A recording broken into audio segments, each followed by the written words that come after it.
Matthew, we missed you when we were talking salary cap drafts, and we'd love some of your expertise on that as our YouTube comments were firing on full cylinder during that opening segment. Yeah, just a couple of sort of basic things, right? Which is that I think it's important to go into a salary cap draft without any specific strategy around, oh, I've got to get this player, I've got to get this player. Because what happens in a salary cap draft, there's always value. It just depends on where it is. Sometimes it's at the very beginning. Somebody throws out Saquon Barkley, and Saquon Barkley should be going for $50, and he winds up at like 38 or 40 because people are like, I'm saving my money for Genti, or I'm saving my money for Bijan, I should say. And so it's weird, right? Or sometimes it happens in the middle where some people spend their money early, some people are saving it till late, and then there's a lull in the middle, or everyone spends their money early and values come. But there's always values. The important part is waiting and just being able to pounce. What I like to do when I go through a draft, when I set up for a salary cap draft, say you have a $200 salary cap, right? And so I like to literally just super simple on a piece of paper, put down like what my roster will look like, right? Quarterback, 2 running backs, 2 wide receivers, 3 wide receivers, whatever it is, tight end, however many flexes you have, how many bench you have. And then I'll just sort of budget it out. I want at least one elite running back, and so I'll budget $55 for that. I'm making up numbers. I'm going to go cheap at tight end, so I'm going to budget $15 for tight end. I'm going to go mid-tier at quarterback, so $25. I'm making up numbers here. But you do it all that, and you just sort of write it down. RB1 is 55, RB2 is 40. I want to have 2 strong running backs, that kind of thing.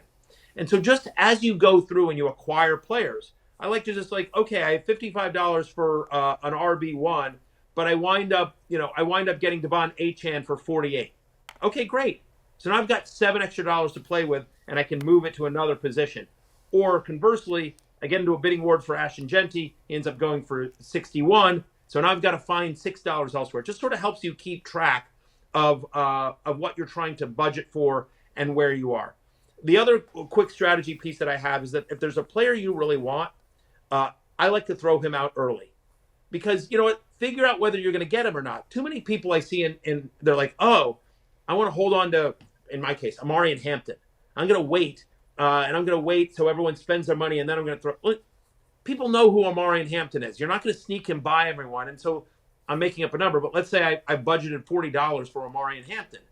Well, then if I wait and wait and wait, and I bypass all these other running backs, and then it gets to me, and then there's 2 other crazy Amari and Hampton fans in there, and he ends up going for like $55. And I'm just like, all right, well, now I'm out.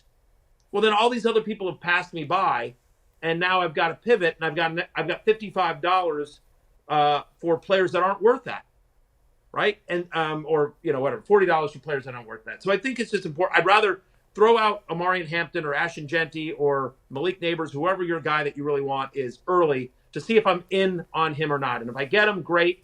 But if I'm not, then I can pivot, and I know how much money I have. You see some of the Fantasy Life Plus player values right here. If you buy a subscription to Fantasy Life Plus, promo code ROTO20, we have an auction generator, a value generator that you can put in whatever your scoring system is, whatever your salary cap is, and it will generate values for you specifically to your league based on settings. And you can even adjust it, like I want to go 0 RB, I want to go whatever. I'm going to wait on tight end. I want to get cheap on tight end, whatever your sort of salary cap there is. So those are just some kind of quick, easy tips that I like to do right there. I'm also a big believer in sort of $1 bench or $3 bench, because there comes a point where everyone is sort of the same value. And so I'd rather my money go to the majority of my starters.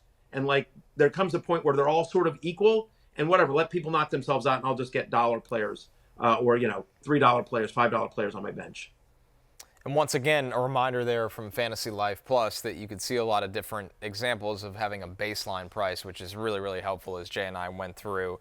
We had a comment here from Adel Alavi. $200 budget.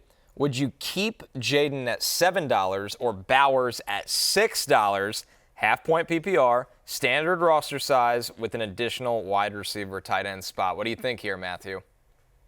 Yeah, that's a really tough one, but I think since it doesn't sound like you can get that you get extra points for the tight end, I think I'm keeping Jaden Daniels, and that's not the homer talking. I just think about who's gonna, it's hard to know you're a better judge of what your league goes. So who do you think goes for more? They're basically the same price. So just if you were to throw both players back, which would go for more money? And that's the guy you keep. My suspicion is that Jaden Daniels goes for more money than Brock Bowers. But I could be wrong on that. Again, it just sort of depends on with an additional wide receiver tight end spot, you can play a wide receiver there. I don't know. I think having an elite quarterback for $7 like Jaden Daniels, I mean, Bowers is a great price too. I don't think you can screw it up. So, but to me, it's just like, is your lead quarterback. Hey, it's Matthew Berry from NBCSports.com and RotorWorld.com, and I want to thank you so much for watching whatever it is you just watched, or if nothing else, being too lazy to click out of the autoplay after this video started, after whatever it is you actually wanted to watch finished. But now that you're here, I'd like to take a moment here to ask you respectfully now, okay? I'm asking you respectfully to subscribe to the NFL on NBC YouTube channel. You'll get the latest RotoWorld fantasy news headlines, all sorts of great shows, including my own Fantasy Football Happy Hour. So go subscribe now. Again, I'm asking respectfully.